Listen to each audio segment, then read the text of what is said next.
ద్వితీయోపదేశకాండము 26వ అధ్యాయం 19వ వచనం.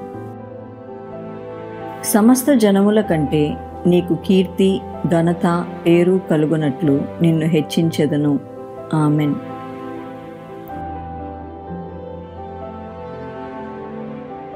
Deuteronomy chapter 26 verse 19. He will elevate you to praise, fame and glory above all the nations he has made. Amen.